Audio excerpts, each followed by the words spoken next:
In honor of World Bee Day and Guerlain's $1 million commitment to bee conservation, here are a handful of my favorite facts about honeybees. Did you know that you've probably never seen a male honeybee before? That's because over 90% of a colony's population is female. Female bees are called worker bees for a reason. They do all the work for the hive. They collect food for the colony, they build the hive, they raise the baby bees, and they take care of the queen bee.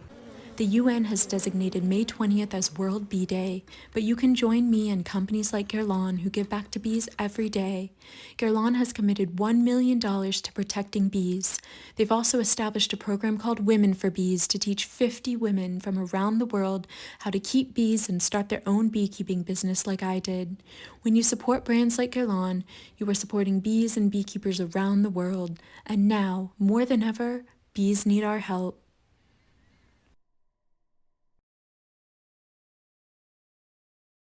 A swarm of bees settled under this umbrella and I was called to remove them. So I started scooping bees off the umbrella and putting them into a hive. When bees are in swarms like this, it means they're looking for a new place to live.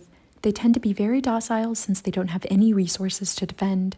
They don't have a hive, food, or baby bees to protect, but they should have a queen. So with every handful of bees I scooped, I spent time searching for the queen. I repeated this process over and over again. By the time I removed most of the bees, I still had not seen the queen, and I realized this was an unusual case of a queenless swarm. This colony would not survive without a queen, but luckily I had an extra one on me I could give them. As soon as I gave the queen to the colony, they rushed to meet her.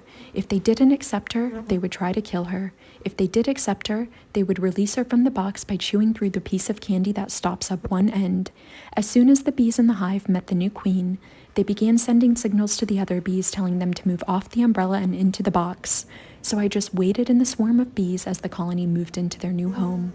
After about 15 minutes, most of the bees were with their colony. So I checked on the queen and saw that the bees were starting to accept her. I waited a while longer for the bees to get in their new hive, then I loaded them into my truck and drove home.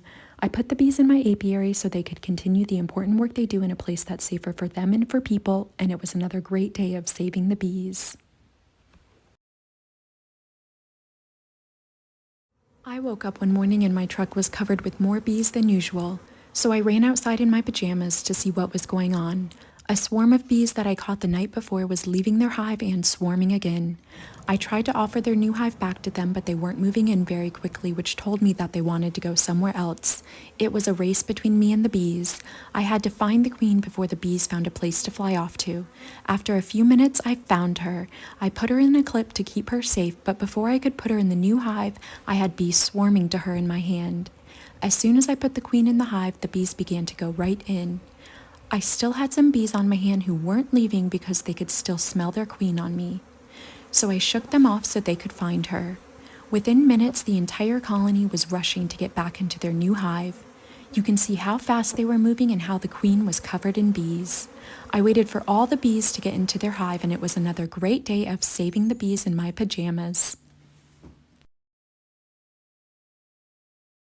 I got a call to remove bees from one of the weirdest places ever, this toilet. The bees had been living in the tank of this toilet for years, and they filled the entire space with comb and had no room left to grow. So I got to work removing the hive. Everything I removed from the original hive was safe for the bees to have in their new home. Here's what the comb looked like. This piece had honey at the top, pollen below, and brood on the bottom. I spent a lot of time carefully removing each piece of comb. This was a happy and healthy colony of honeybees, and they were not stinging me at all. After I removed all of the comb, the toilet was still full of bees, which told me the queen was in there. Suddenly, I saw her crawling up the side of the tank. I put her in a clip to keep her safe, and I placed her in the new hive. Then I made a little bee bridge that led straight to the queen so the bees could easily get to their new hive. It worked, and the bees marched right in. After the bees started to recognize the bee box as their new home, I closed up the hive, I waited for the colony to move into the box, then we drove home, and it was another great day of saving the bees.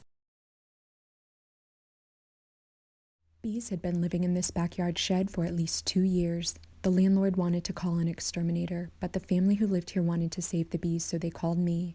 When I lifted up the floor, I found a huge hive full of gentle bees. The hive was so big I had to remove another section of floor to access the entire thing. Then I started removing the hive. Whatever I removed from the original hive went right into the new one so the bees would have everything they need to survive. After I removed all of the comb, I started scooping bees into the new hive.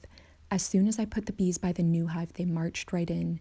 Then a stream of bees began running out from under the floor into the new hive. So I waited and watched to see if I could spot the queen bee in the crowd. After about 15 minutes, she appeared, so I put her in a clip to keep her safe. Once the queen was in the new hive, some bees began sending signals to help the other bees find their way home. I left the hive overnight, and by the next day, the entire colony was in their new home, and it was another great day of saving the bees. This bee was outside the hive on a cold winter day. She wasn't moving, so I picked her up and I put her in my hands. I gave her a few breaths of warm air, and I waited as the heat from my breath and from my hands warmed her body. Honeybees survive the winter by clustering together inside the hive to keep themselves and their queen warm. But when a bee gets too cold like this one did, they become paralyzed and they enter a sort of chill coma. During this state, they lower their body temperature and metabolic rate to survive the cold without food. If a bee stays too cold or in this state of paralysis for too long, it can die. But if the bee is able to warm up like this one did, movement will slowly start to return to its body and it can survive. Once this bee was able to walk, I put her back where I found her, and she returned to the warmth and safety of her colony. I got a call to remove a colony of bees from the sink cabinet of this camper trailer. First, I gave the bees just a few puffs of smoke to get them to move away from the comb so that I could grab it without squashing any bees. These bees were calm and were not trying to sting me, so I reached inside the cabinet and started to remove each piece of comb while looking for the queen bee. After I removed most of the comb, I saw the queen in the corner of the cabinet surrounded by her attendants. I put the queen in a clip and I placed her in the new hive, but most of the bees were gathering around the window of the RV, so I started scooping them up with my hands. I needed to get as many bees as I could into the new hive with their queen so that the colony would recognize this as their new home. I spent a lot of time scooping bees off the window, and I waited for the bees inside the camper to get into the new hive. I thought I was done, but when I went outside, there were a lot of bees gathering on the side of the RV. So I scooped them up, I put them in their new hive, and it was another great day of saving the bees. This is a male bee getting kicked out of the hive by a female bee. Male honeybees are called drones, and they don't do much work around the hive. They don't collect food, they don't take care of the baby bees, they don't build the hive, and they don't defend the hive since they don't have stingers. This is why you've probably never seen a male honeybee before unless you've been near or inside of a hive. Male bees only have one job, to mate with a queen. So when mating season is over and winter is coming, the worker bees force all of the drones out of the hive. Sometimes they chase them out, sometimes they drag them out. But once they're out of the hive, the male bees will either starve or freeze to death. In fact, you can often find a pile of dead male bees on the ground around the entrance of the hive. During the winter, there aren't as many flowers in bloom and food is scarce. The drones are just more mouths to feed at a time when resources are low. Since they're no longer making significant contributions, the female bees have to get rid of the males for the survival of the colony. This is a male bee getting kicked out of the hive by a female bee. Male honeybees are called drones, and they don't do much work around the hive. They don't collect food, they don't take care of the baby bees, they don't build the hive, and they don't defend the hive since they don't have stingers. This is why you've probably never seen a male honeybee before unless you've been near or inside of a hive. Male bees only have one job, to mate with a queen. So when mating season is over and winter is coming, the worker bees force all of the drones out of the hive. Sometimes they chase them out, sometimes they drag them out. But once they're out of the hive, the male bees will either starve or freeze to death. In fact, you can often find a pile of dead male bees on the ground around the entrance of the hive. During the winter, there aren't as many flowers in bloom and food is scarce. The drones are just more mouths to feed at a time when resources are low. Since they're no longer making significant contributions, the female bees have to get rid of the males for the survival of the colony. There was a big beehive under the floor of this shed, but as soon as I started to remove the hive, most of the bees moved to the outside wall, so I started to scoop the bees into the new hive with my hands. As a professional beekeeper, I've learned how to read the bees' behavior, and I could tell that these bees were calm and did not want to sting me. They just wanted to get into their new hive.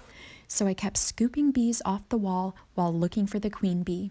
When the bees are gentle, I prefer to wear as little protective gear as possible.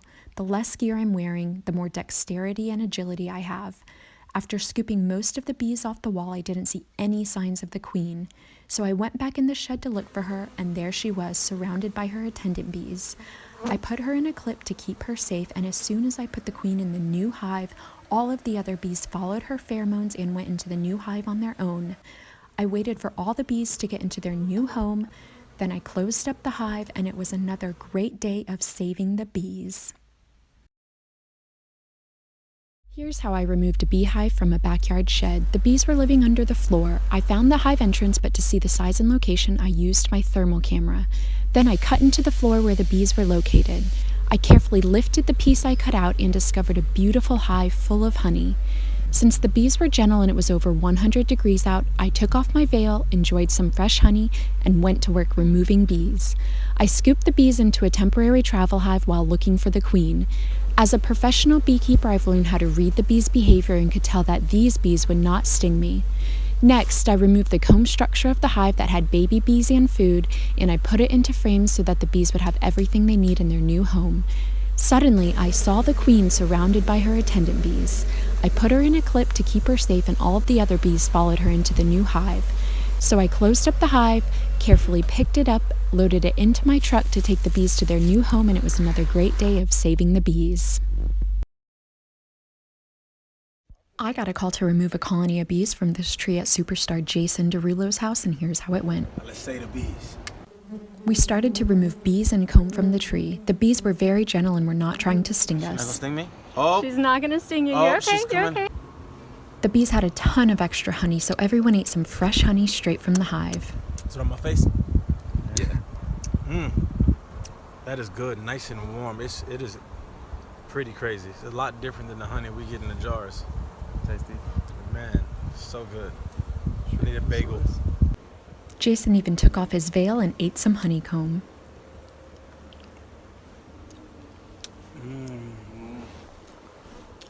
This is insane.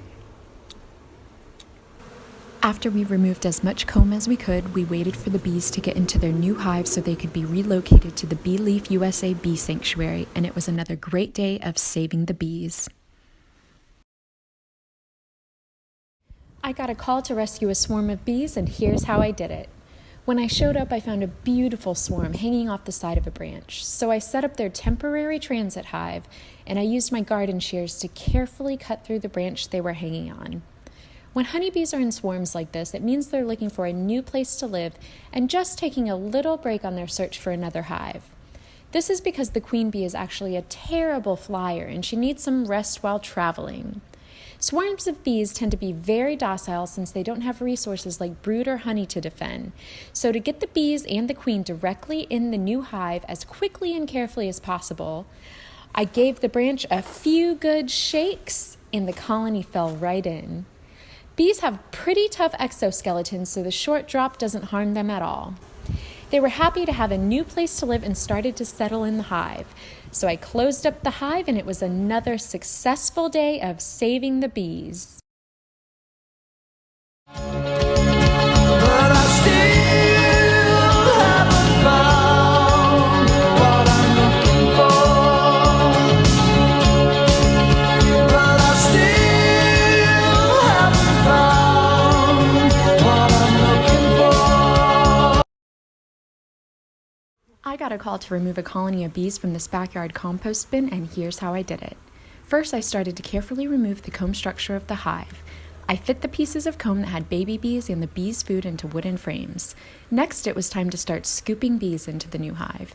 I always wear protective equipment when I need to, but since I work with bees almost every day, I've learned to read their behavior and could tell that these bees, like most honeybees, were very gentle and would not try to sting me. So I kept removing comb and removing bees from the bin, all while looking for the queen bee. After I removed most of the bees, I saw the queen crawling up the side of the bin, so I put her in a clip to keep her safe. She's the largest bee in the colony, which makes her a little easier to find. There she is. I put the queen in the new hive, and all the other bees started to follow her in. I had to get a bigger hive because there were so many bees, but after most of them went in the hive, I closed it up and carried it back to my truck, and it was another great day of saving the bees. After I rescue a colony of bees, I drive home with them and I put their hive in my main apiary, which also happens to be in my backyard. After I unload them from my truck, I carefully set their hive on a stand. Then I make sure they have everything they need and I let the bees settle into their new home. A few days later, I open the hive to check on them. Here you can see all of the rubber bands I used during the hive removal process. The bees will attach the comb structure from the original hive into the wooden frames of the new hive. Sometimes they'll even use the rubber bands as building guides or as scaffolding to help them build more comb. When the bees have secured the comb into the frames, they'll chew through the rubber bands and drag them out of the hive. And now the bees can continue the important work they do in peace.